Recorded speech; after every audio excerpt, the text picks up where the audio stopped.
tuned into my weekly talk radio TV show called Take My Advice. I'm not using it. Get balanced and get happy with Dr. Marissa.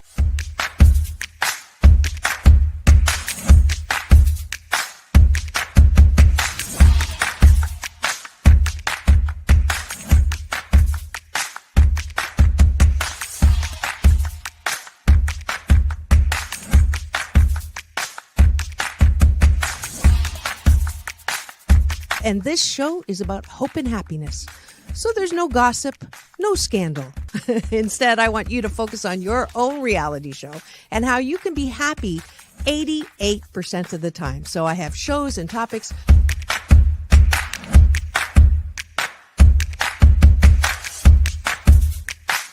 Sunday, Monday, happy days. Tuesday, Wednesday, happy days. Thursday, Friday, happy days. Monday, Tuesday, Happy days. Wednesday, Thursday, Happy days. Friday, whatever. Happy days. What a day. Na, na, na, na, na, na. I love you.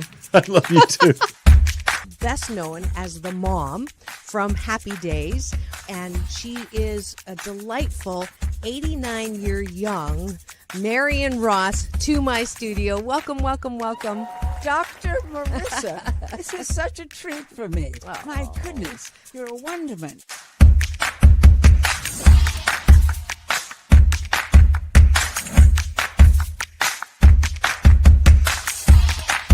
Which is exactly the kind of guest that I like. Those who have gone through life, good and bad, and then taken those experiences to alchemize them into the person they are now and doing good on the planet.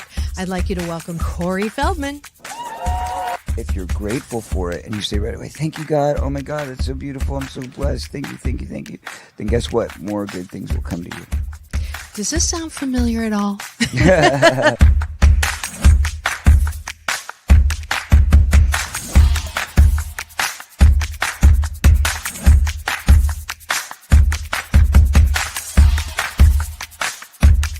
She's back again to mark my Cancer Awareness and Prevention Month show. Please welcome Fran Drescher. Hi, Fran. On and supporting cancer schmance. I really appreciate it. So what would you say are some of the biggest myths, Fran, that people have about cancer? Well, I would say that they think that there's a cure for it. Okay. Instead of a cause for it.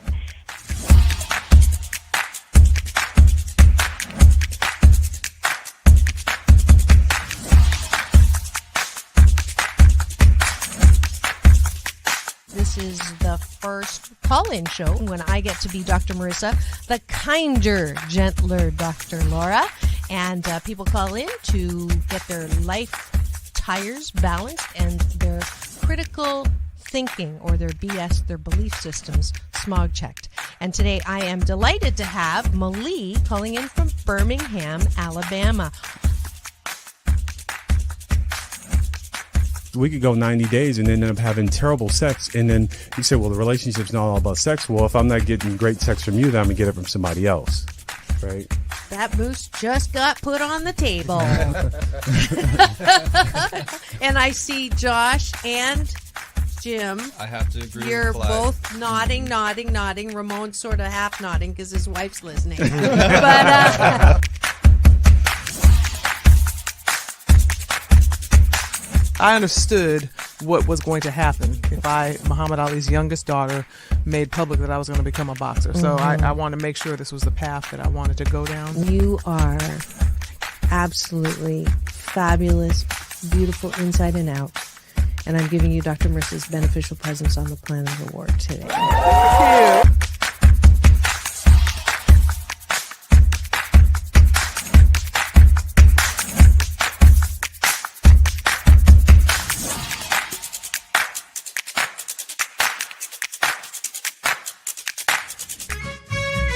Just sit right back and you'll hear a tale of a fateful trip that started from this tropic point. When I go, I'm gone. Are you lonely?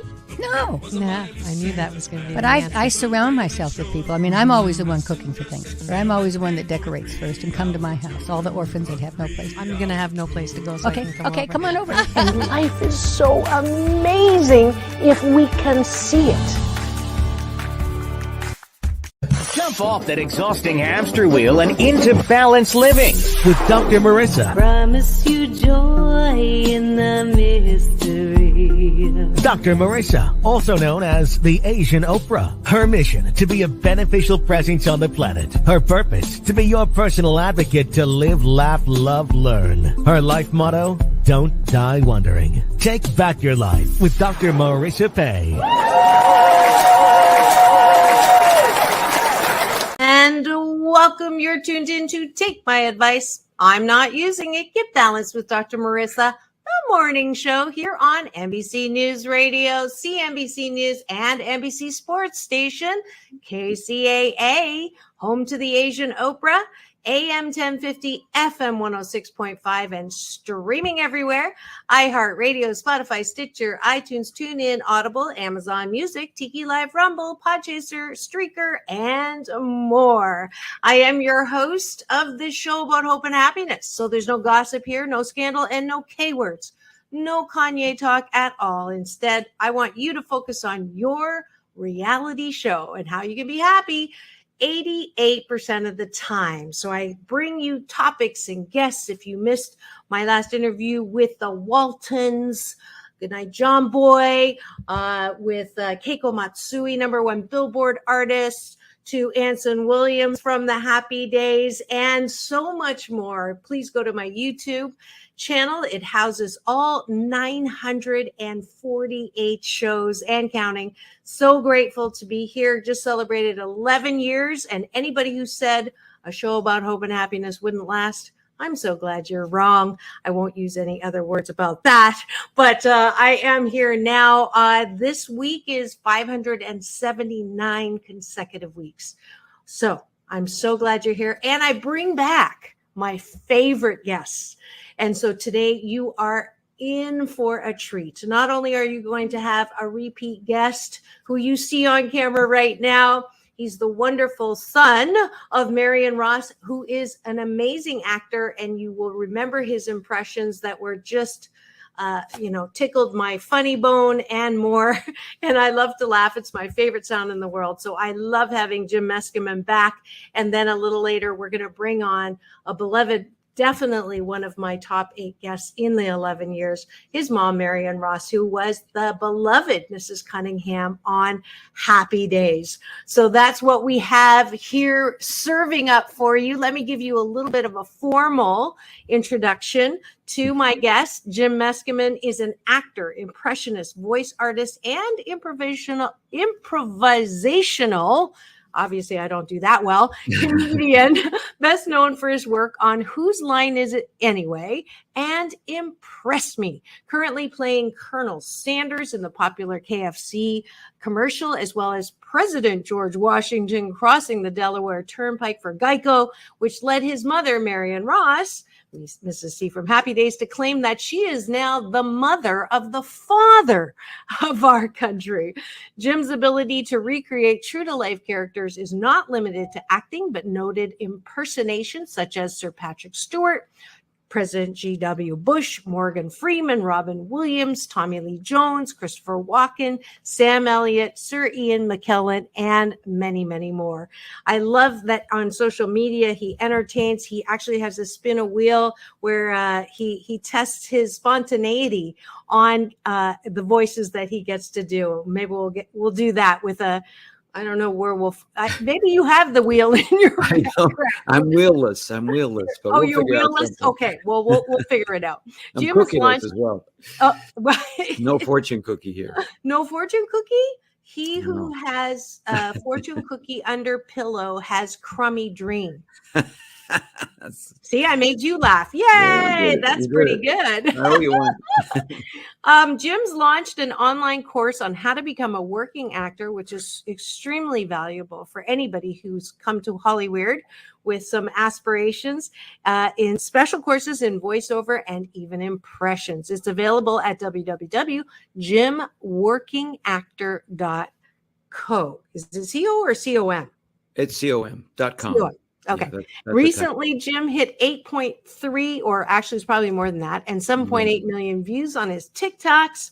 And Let's see. We'll talk about his mom later. But thank you so much, Jim, for coming back to the show and a formal.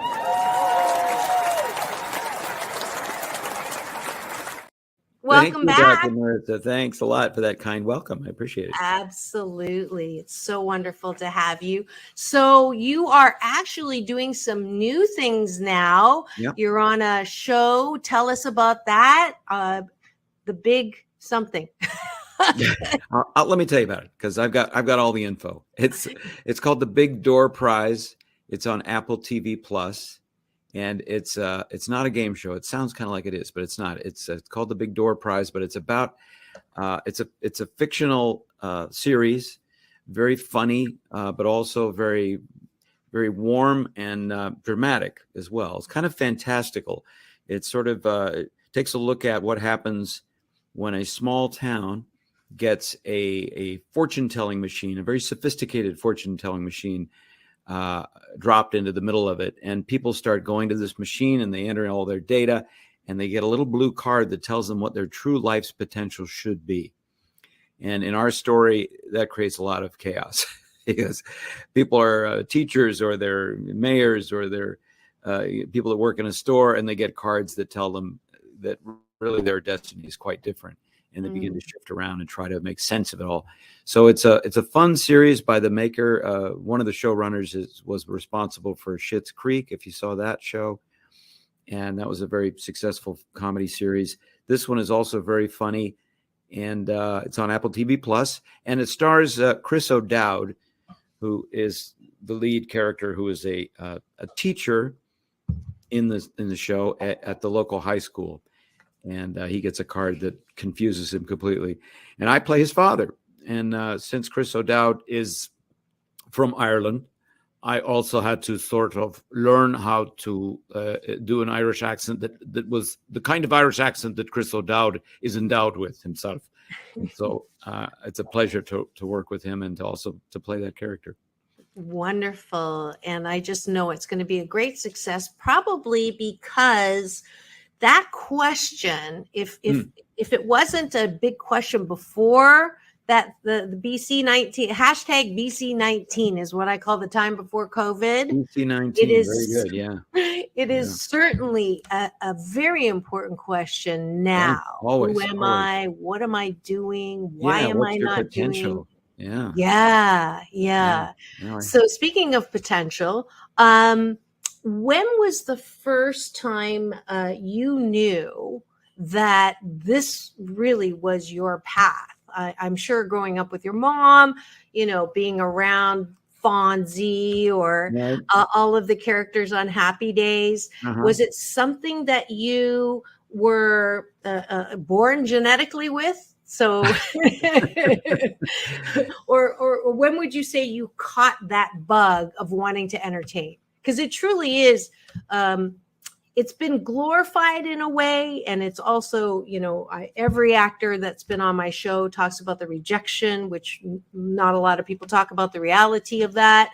And we tend to put them on a pedestal. We've seen so many of them fall off the cliff of addiction or, even suicide. One of my favorite impressions that you do is Robin Williams, and just the sadness or the chaos and the wonder. It's like ABC Sports, the thrill of victory and the agony of defeat when it comes to acting and things like that. Talk to me about that. Yes, that horrible thing we remember from the Wild World of Sports where the guy with the skier goes off the. Boy, I think that kept a lot of people from going into skiing. That's for sure. The agony of defeat. Just throwing in a little homage to Robin Williams there. I do the Blue Genie character quite a lot. And now you mentioned Happy Days, and I was around the set with Ron Howard when he was a very young man, and also Don Most. I do impressions of all the Happy Days guys because that was the milieu that I got to see behind the scenes. Sort of behind the curtain. And Anson Williams too. And I've been doing an Anson Williams impression for years and years. Nobody ever still do it. And of course, the Fonz, Henry Winkler, was a tremendous power. He was the Elvis of the 70s. So I did feel very attracted to entertaining people all my life. I was very nervous about it, though. I had a lot of stage fright, which I had to kind of confront, and that was tricky. And I also had another career that I was very interested in, which was cartooning and illustration and drawing and painting. So visual arts were something that I could do at home and in school, of course, instead of doing homework, and it was something that I could do without worrying about stage fright. Frankly, it was sort of a way to entertain and create characters and create a world without having to be in front of people. And when eventually I got through the stage fright phase, I was in my 20s, and I'd pushed through and I'd done plays and stuff like that, but it was never terribly comfortable. And when I eventually pushed through that, then I could pursue acting full time. And I realized, this is more the life for me, because the fine art road that I'd gone down, and I'd gone as far as, studying in Spain with a master and really hunkering down and learning how to be a realist painter in the classic sense. I found that was a very lonely kind of lifestyle for me, a little too lonely. So when I moved to New York, and I embraced the improv world first, and then commercials, television, radio, and eventually got into TV and film. Are you there? And I've stopped talking now. Sorry, I muted myself. They're doing a little bit of construction. Oh, so I see. wanted Okay. to, yes, but well, I'll talk longer. I won't let you participate as much. It's believe me, it's not easy to mute me. All right. So but how old were you when you were in Europe? I didn't know that part about seriously studying with a painter. Yeah, for a couple years in my 20, 21, 22. Okay. Yeah, I lived in Spain, in Galicia, Spain, in the countryside, and not a touristy part of Spain. I remember my teacher invited me to come to Spain, and I was like, in my mind, I thought, wow, sun-bleached buildings and the sea and, heat and people walking around in white muslin. And no, I lived in Galicia. It was rainy and cold. It was kind of like now here in LA, the way it is right now. Yes. Yeah. This is a little bit of Galicia right now. Right. But it was beautiful, beautiful place. And I wouldn't trade it for anything. It was a tough experience because I'd been kind of raised, I had it pretty easy. I lived in Southern California. My mother became a TV star. Let's face it, we were never really hurting past a certain point, and cars and phones and, everything of the day. I moved to Galicia. We didn't have any air conditioning or heat, no phones, no refrigeration, and we didn't have any flush toilets. So that was a pretty big upheaval. And then we're working really hard to try to do something very difficult, which is realist oil painting is tough. Yeah. Do you still paint? Yes, a little cool. bit. I do it because I love the activity of it. And occasionally I have shows. Every few years I have a show. Oh, that's great. And my friends buy my paintings, and that's what friends are for. But I do draw, and I do draw more regularly. Now on an iPad I draw, and I have also among the many little hobbies or activities that I have. You mentioned the celebrity fortune cookie, which is a video I do every day, but I also have a monthly cartoon contest on YouTube and on social media where I draw a cartoon, and then I invite people of the world to caption it, and I pick the winner of the funniest caption, and I give them a prize. I want to do that. I didn't know it on my YouTube channel. Yeah, when do you release it? What day? It's rather arbitrary, but usually once a month, somewhere in the month. So there's one running right now. You can still get in on. I think it probably ends pretty soon, but then we'll put up another one. Okay. I've been doing it since about 1986, so I'm sort of addicted to it. Yeah, it's really fun. That is super cool.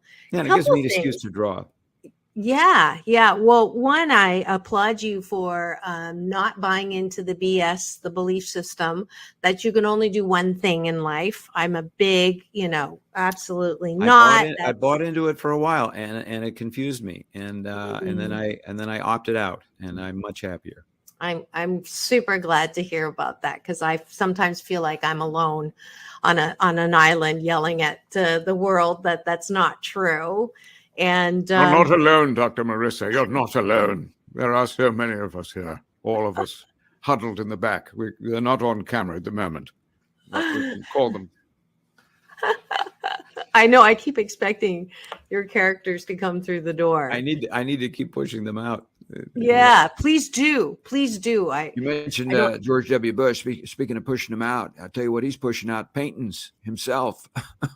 Really? He's working down in Crawford doing a lot of paintings. Yeah. I mean, he's not educated, but he's a gifted armature. Okay. I want to go back to shy and stage fright. I don't think you said shy, but stage fright. You did. And it's just amazing to me. Another BS, a common BS, is actors, musicians are just naturally shy like me. No, sarcasm is another service I offer. The way your mom said, I cannot believe that you have not done acting. That was the one thing. She was just like stunned, right? Because I am so shy. Yeah. But I'm always surprised at how many people will say, successful, out there, singers, musicians, actors, that I am actually an introvert. I'm shy. I'm not comfortable with people. And have you ever heard, I meant to look that up as a statistic, like how many that is true for, or the stage fright or things like that. That to me is not something I'm asking for an answer for necessarily, but I was just kind of surprised. Like, I mean, of the people that you study, which last time I had the honor of interviewing you, you were talking about the practice or the discipline, or I call it a blissipline of getting into character. Love that word. Isn't that great? That's I great. would love to take credit, but that's from my big brother, Michael Bernard Beckwith, the founder of Agape, one of the teachers on The Secret. He's the one that actually introduced me to Oprah as the Asian Oprah, just in case you thought I made that up. Wow, that must have been an awkward moment. It was. I told that to Jimmy Fallon, and he said, if I'm the Asian Oprah, he's the Puerto Rican Jerry Lewis. Nice. Interesting, right? But yes, it was a little awkward in the sense that she looked at me, looked down, looked back at me, smiled, and said, "Nice pants." And the awkward moment was, do I say, do you want them? Like, that was the awkward moment for me. But anyways, back to stage fright. I think that's what we were talking about. Yeah.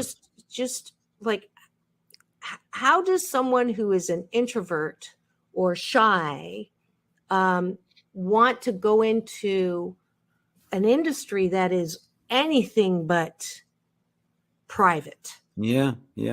Well, I mean, I had to recognize what result I was trying to produce on other people, right? So if I'm trying to cheer people up or make them have an experience as an actor, create characters, do impressions, whatever, make them laugh, make them feel better, I have to be willing to be in front of them and to do my art form, to perform.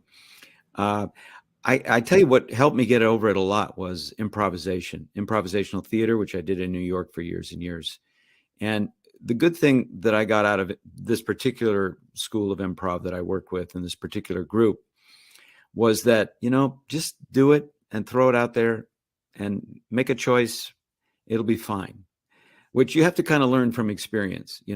Other areas of the theater, there's like the concept of, well, there's a right and a wrong. There's a good and there's a not so good. There's all this evaluation. In improv, it's just not practical because you're in front of people. They're giving you something right away. You don't have any rehearsal period. You don't really have time to make too many choices at all. You just have to kind of go with it. And after you've done that enough times, and if you're working with like-minded people who are trained in the same way, you find that, just about any good idea pops up pretty fast. If you have a good mind, you think of something and you go down that path, and then it's over and everybody had a great time. There's no disaster. There's no like, oh my God, that was so embarrassing. It just doesn't happen. So after I'd done that for a few years, I calmed down a lot, and I really had a good time performing. And now I feel more comfortable actually improvising than almost anything else, because if you have a part that has specific lines, there's certain TV shows and productions that require you to be completely letter perfect. And when you're on a stage with a bunch of people, like I did the Marvelous Mrs. Maisel one time. You did? Which episode? See if I can remember Season two. Okay. The first, I think it was the first one of season 2, and she went to a comedy club, and which is not really giving you much information, but she was kind of dissed a little bit for being a female performer by some of the male comedians there. Not my character, thank goodness. But I played a comedian who was an impressionist from Canada, and so I was, in the 60s, and when I auditioned for it, it was a delight because I got to create my own material.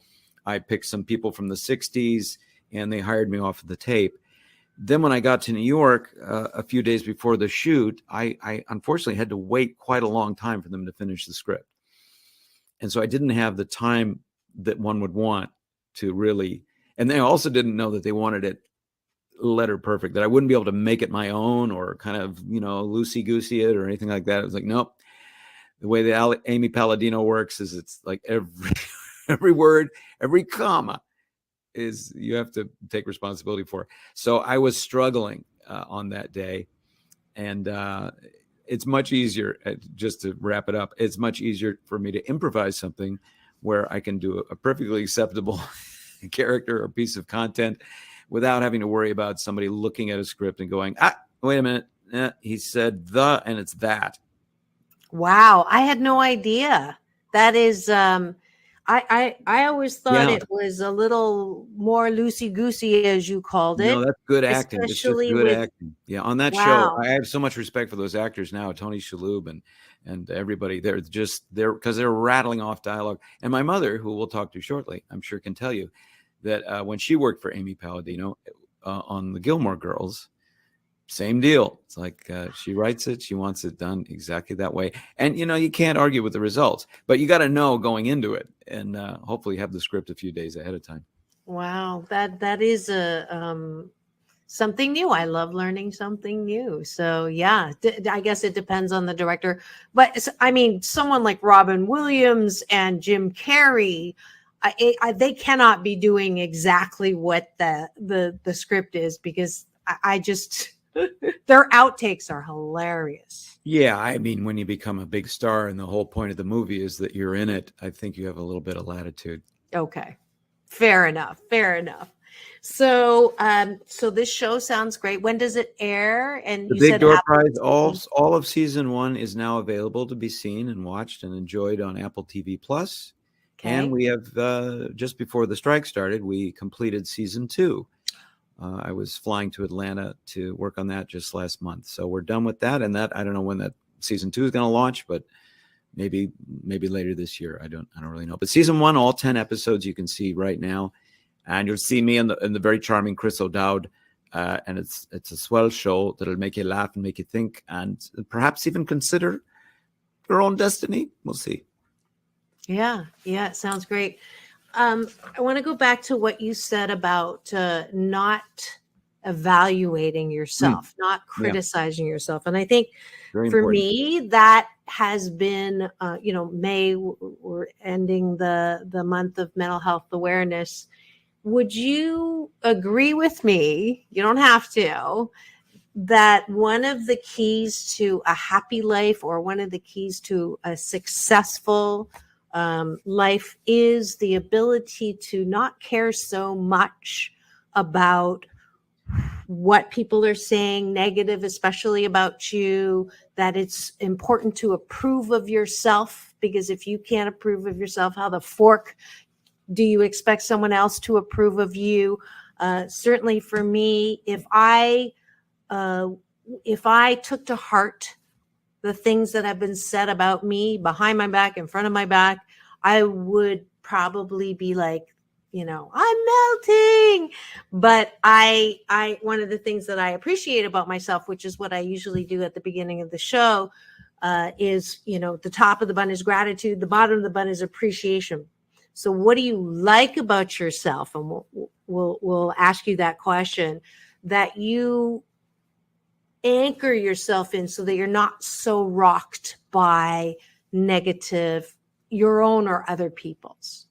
Well, that's a really important point. I'm glad you're bringing that up. And it's something I talk about in my series about being a working actor, because this kind of self-criticism and evaluation that we generate for ourselves, right? We kind of hold ourselves back, and that has to be conquered. You have to work on it, and you have to get rid of it any way you can, because it just slows you down, and it's usually not accurate. It's usually somebody else's idea of what's right or what you should be doing, or, we're all different. Everybody's different. We all come from a different place, and nobody knows us like ourselves and the people that love and approve of us. So I think you can build your confidence much quicker, and confidence is very important. You can build your confidence much quicker by just eliminating that voice in your head that tells you, no, careful there, or, oh, that's not quite as good as you did last time, or, do you really think you're any good at this? I don't know. There's a lot of people out there that are a lot better than you. All that garbage, which is endless. And it comes from outside, obviously, from other people. And then the really powerful one, that kind of really forceful dissuasion, comes from our own minds. And you have to build a discipline of just ignoring it, or just going the other way with it and saying, no, I know what I'm doing. I like doing this. If it sucks, someone will let me know, but I'm going to just go ahead and do it, and that's how successful artists operate. A lot of times they're tormented by it, but that's why I think you have to make it a discipline, or a blissipline. Is that what the word was? Blissipline. Make a blissipline to honest officer. I have not been drinking. I said blissipline. Blame Dr. Marissa. Yeah. The blissipline of having the confidence in yourself to set aside those negative thoughts. And it's a lifetime thing. I mean, I can't say that I never get them, but I get them much less frequently now. I don't listen to them, and I don't encourage other people to. Absolutely. I call it, don't shit on yourself. 100%. See, there's the accent right there with the ambulance saying this is absolutely true. I thought that was here. That was here.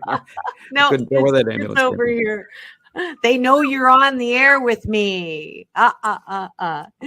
Okay, so let's see.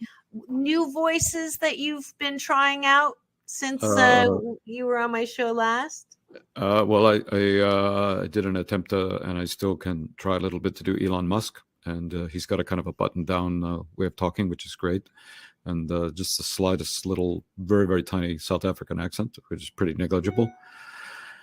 I always do Sam Elliott when I can, because that's a lot of fun. I mean, he's really down there, but there's something that rings true in that cowboy way of expressing yourself. Wow, I closed my eyes and I saw Sam Elliott just now. Oh, thank you. It's just a hallucination. And the other one that I love to do is Sir Patrick Stewart, because there's something so wonderfully,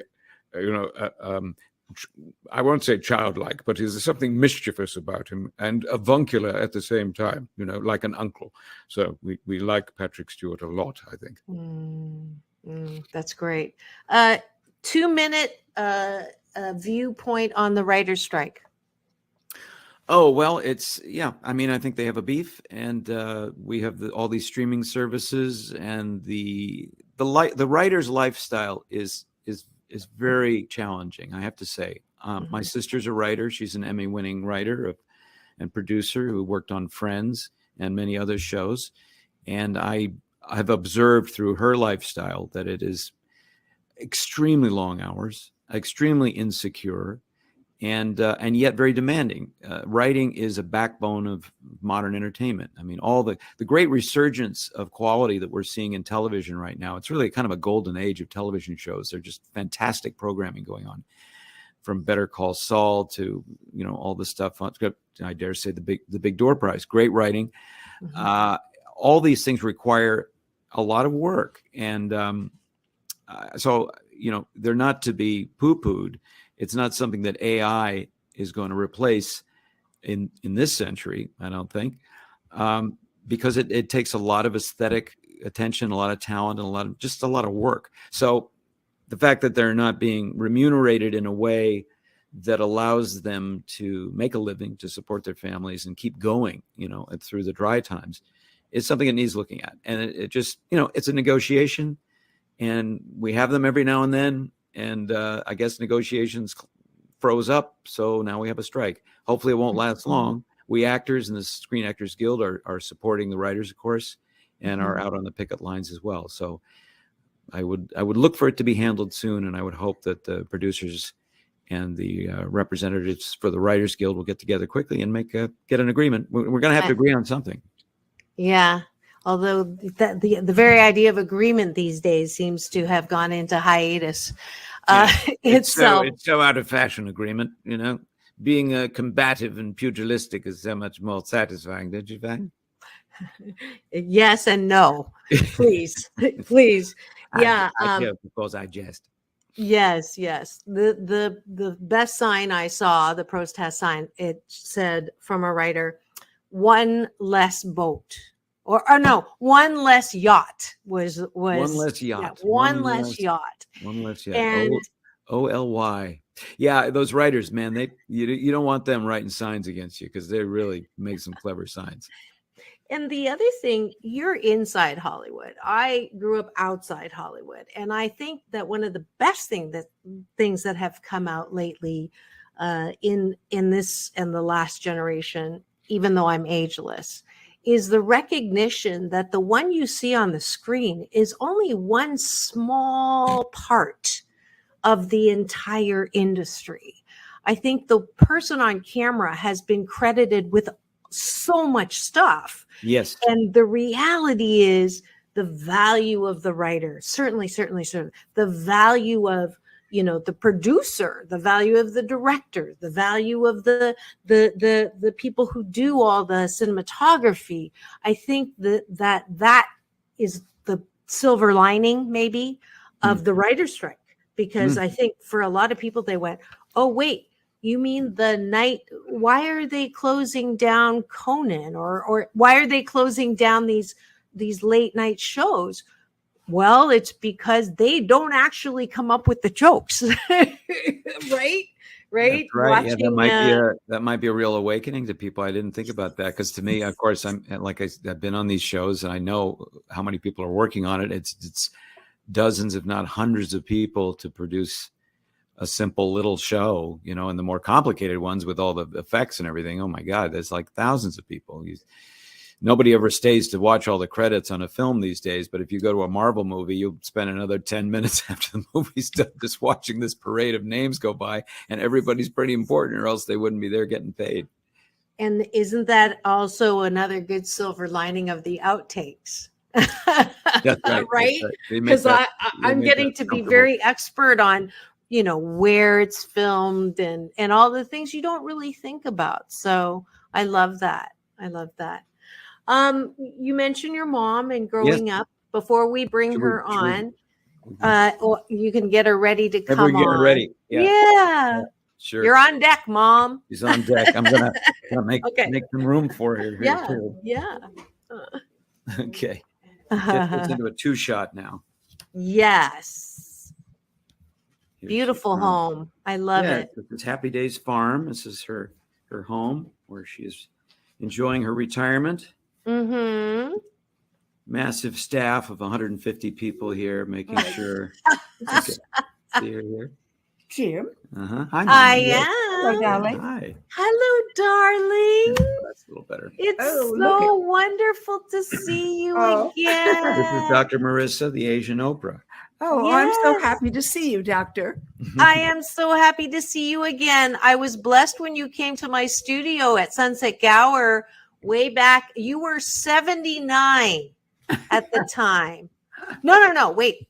89. You were 89. You're now 94, which is stunning to me. That's the rumor anyway. You look amazing. And one of my favorite comments and compliments I've ever gotten in my life is from you.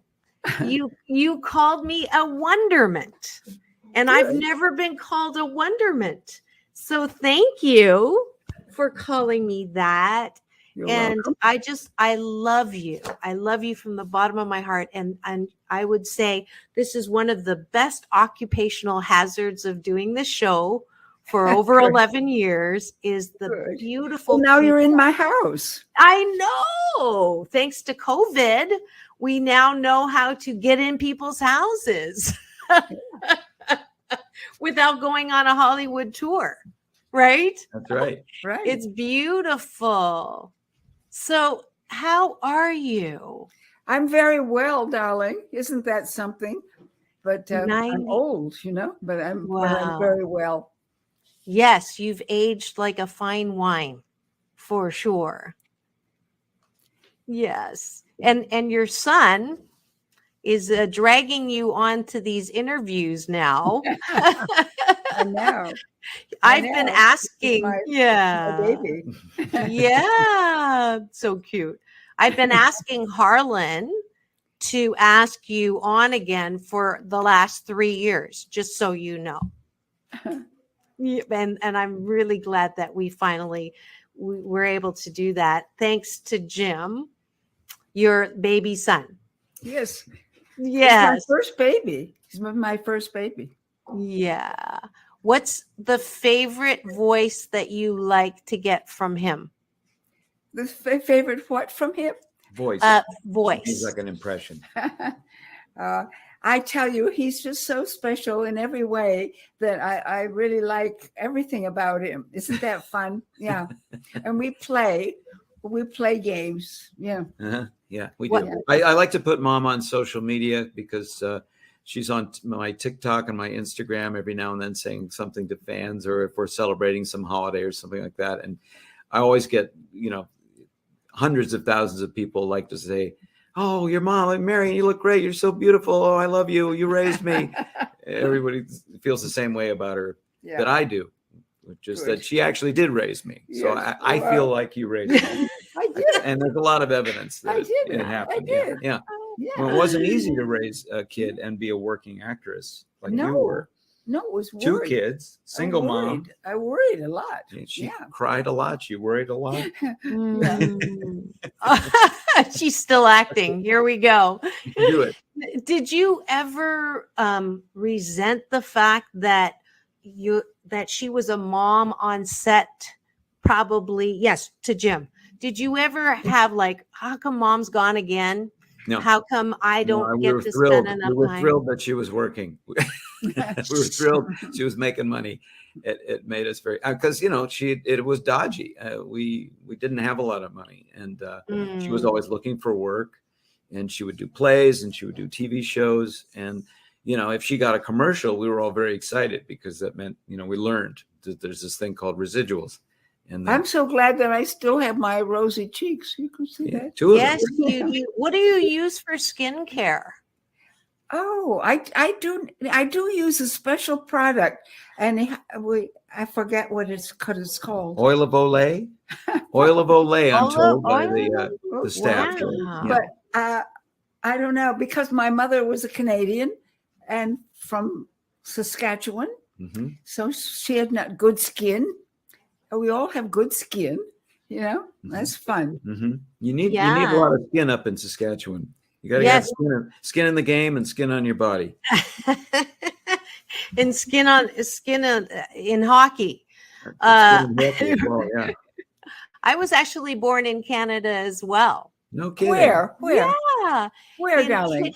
Kitchener-Waterloo, Ontario. Ah. Oh, yes. Yes. Good for you, darling. Yes. Lots of great things come from Canada. And right? Where did your parents come from? My parents are from Sweden. I'm just kidding. My parents are from China. And so I'm I'm 98% Chinese, and I have a dash of Mongolian. Oh, so don't piss me off. Okay. Is what I usually say. But yeah, Chinese is my heritage. What is your heritage? It's Scotch-Irish, Scottish on my father's side, Irish on my mother's side, Scotch-Irish. And my mother comes from Canada, and my father comes from South Dakota. Wow. And you were birthed where? I came from Minnesota. That's But you, where you I were was born in. You were born though not in Minnesota. Yes, I was. I think so. Okay. Yes, I was. I was. Well, let's just see. That's right. Let's see. And thank you for that book, Marion. Yes, Marion gave me a copy of that book. I love the book. Yes. At the studio, and she signed it for me, and it's this is Marion Ross's book, My Days, Happy and Otherwise, which you'd think would be a perfect source and authority on where she was born. I'm not finding it very easily, but it's in here. I think I was born in Albert Lea. Okay. It says here, chapter 2, my family. Although I grew up in Albert Lea, I was actually born in a Watertown, Minnesota hospital 30 miles west of Minneapolis. Well, that is okay. You're right, Same Minnesota. Same area. She was right. She's right. That's one for mom and 0 for son. You'd think I'd be an expert. I got to read that book. Yeah. At least we had her write a book. That was. You can still get that book, right? Oh yeah. My Days, Happy and Otherwise is available on Amazon. Yeah. And it's a great story. She has amazing stories, and that's why we were very happy that she was able to create that book. Well, we've enjoyed talking to you very much, darling. Oh, it looks like our time is running out, Doctor. Yes. Well, I just want to say you look fabulous. When I asked Priscilla Presley the secret for her skin, you know what she said? What? It's the lighting, which I thought was very funny. In her case, that's true. Yeah. Before you leave, Marion, could you give all of the people of this world a blessing? Right? You're one of the beloved mothers of America, I would say, who we were all touched by you in the living room growing up. What's a message after 94 beautiful years on the planet that you would like to impart to everyone who will hear you and see you now? What do you want people to know after a beautiful lifetime that you've had? Yes, I guess I would like to tell everybody that I know and that I love, because I really love all people, and try to enjoy themselves and try to have a good time, and I'm not much of a cook. I'm not much of a homemaker, but I just do whatever I want to do, and I'm free. I'm very free, and I want you all to be free. And I enjoy talking to you. Thank you. 谢谢, Marion. Just best and blessed. You are loving, lovable, and loved, wrapped in a warm blanket of worthiness. And I'm truly touched by your words and coming back to see me. Thank you. Thank freedom! You Freedom! so Very nice freedom, Doctor. Yes. And I wish you the very, very, very best with everything that you have now. And I know that you are happy. You're such a great role model on so many levels. Yeah. And I appreciate that. And thank you so much. Thank you, my darling. Thank you. Thank you for a swell interview. Lovely talking to you. You too. Thank you, Jim. And we'll see you again sometime. Yeah, I love that. Thanks so much. Yeah. Do you mind doing this real quick? Remember, I had you do this at the studio. It's all about balance. Peace in, peace out, world peace through inner peace. Ready? You want me to do that? Yeah. Peace Or in, Marion too, if world she can. Peace in. Out of the way. She's going to step out. Okay. Peace in. Peace out. Peace out. World peace through inner peace. Okay. Ready? Yeah. Peace in. Peace in. Peace out. Peace out. World peace. World peace Through inner peace. Yeah. Thank you so much. Bye-bye. Bye. Thank you. That's all, folks. Okay. You can do bunny.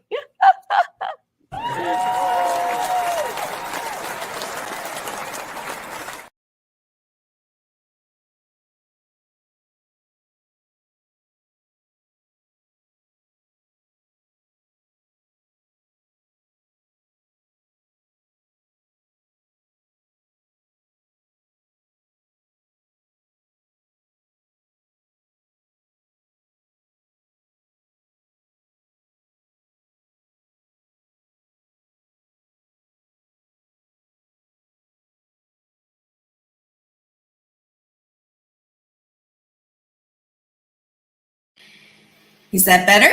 There we go. The Yeti's not working right now, but wow, I hope you enjoyed that. It was obviously a pre-record. This is a wonderful early morning show, and we had to work with Marion's schedule. And as you can see, she is a beautiful 94-year young. And I'm so delighted and grateful and very, very, very blessed to have had her in studio again. And thank you again, Jim Meskimen, her son, for being able to make that happen. And Harlan, of course, my favorite publicist, to do so. I am so delighted that I am able to continue to come to you with this show.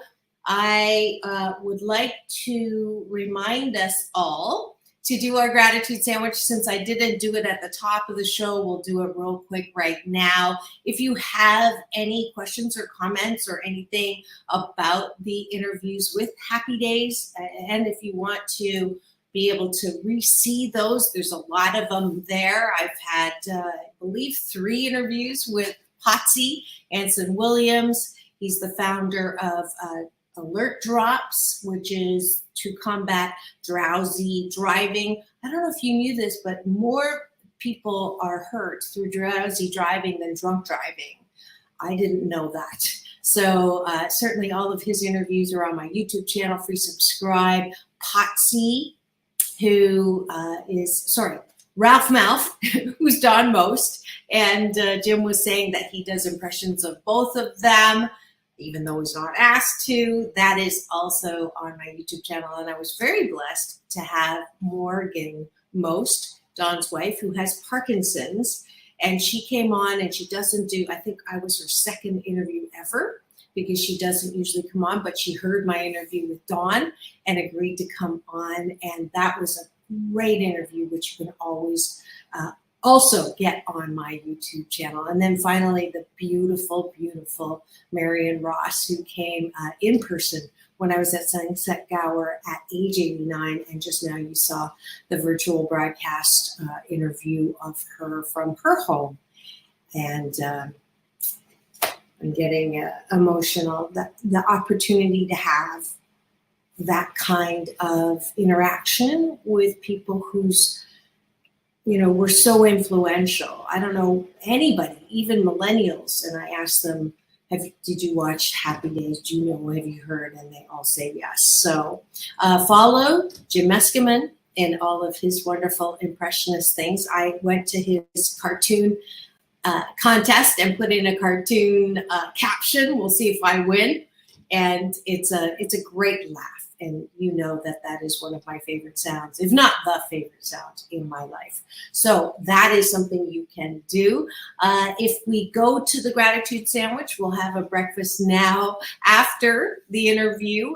What are 8 specific things that you are grateful for this morning on Monday, June what day are we on now? It is June the 5th, 2023. I am grateful that 1, I got to interview Marion Ross again. 2, that I got Jim to laugh, which is he's the comedian and he's the impressionist. So the fact that I got both of them to laugh is certainly something I'm grateful for. I'm grateful that I'm slowly unpacking in my new place, same building, 8th floor, of course. And I did not pick it, by the way. 5, I'm grateful that I get to see the Wyland, beautiful Wyland. Let's see if I can get that straight out. There we go. The Wyland building, the painting on the convention center there. So you can see it in the background, that blue thing. I'm grateful that I have a portable camera. I am grateful that I know how blessed I am. And that is truly a gift in itself. I love that her message about freedom, and I'm hoping that you take that to heart as a personal message from Mrs. Cunningham, Mrs. C, as she's called, beloved mom of happy days. All right, now we go to the bottom of the bun, which is, what do you appreciate about yourself? It is June, by the way. Happy LGBTQA plus Awareness Month. That is what June signifies. And again, for those of you who say, well, those are, random. Why don't we get a month if you're not Black history or Hispanic, Latino history or LGBTQ or Asian? Why don't we have a month? The whole point of this is to highlight diversity that is not normally highlighted, and which is so important. It isn't a contest, but it is awareness so that we level that playing field. And thank you for the beeping in the background. I hope Polly, is that beeping like really bad? Oh, see, I knew if I called it out, it would stop. I would like to appreciate my ability to be somewhat flexible on my feet. This show definitely helps me with that. I appreciate that I know how to say I'm sorry. I made a specific amends this week for something that I'm not proud of as a mom, and I know that I do the best that I can, but I'm not perfect. I'm imperfectly perfect. And there's something about saying I'm sorry that actually feels good. So if you are a person who doesn't necessarily like to apologize like me, just know that when you do, it does feel better. And my final appreciation is that I am going to continue to grow and learn and expand and not be so hard on myself, which I'm doing. And that's it for today's show. Tomorrow we have Step Up into Your Best Life with my co-host Beth Linder Moss, who is my fitness, health, wellness certified expert that comes on every first and third Tuesday. So tune in for that. Wednesday, I have a lawyer coming on who is going to help us with estate planning, something we don't talk about, something that we need to do but don't necessarily have the time to do. Glenn is coming on for that. And then Thursday, Straight Talk with Dr. Marissa and Sam Works. The fun time. I had my station manager actually ask me, is that because you only talk about straight relationships? Absolutely not. We talk about all relationships and how they help and hurt your happiness. And then finally, Friday, wrapping up the week, is my tempting conversations with Alon Carter, daughter of the founder of The Temptations, Otis Williams. That's it for another scintillating and very special celebrity episode for Take My Advice. I'm Not Using It. Get Balanced with Dr. Marissa, the morning show here on KCAA, the station that leaves no listener behind. This is Dr. Marissa reminding you it's all about balance. Peace in, peace out, world peace through, inner peace. Now go and have the best Monday ever. We'll see you tomorrow.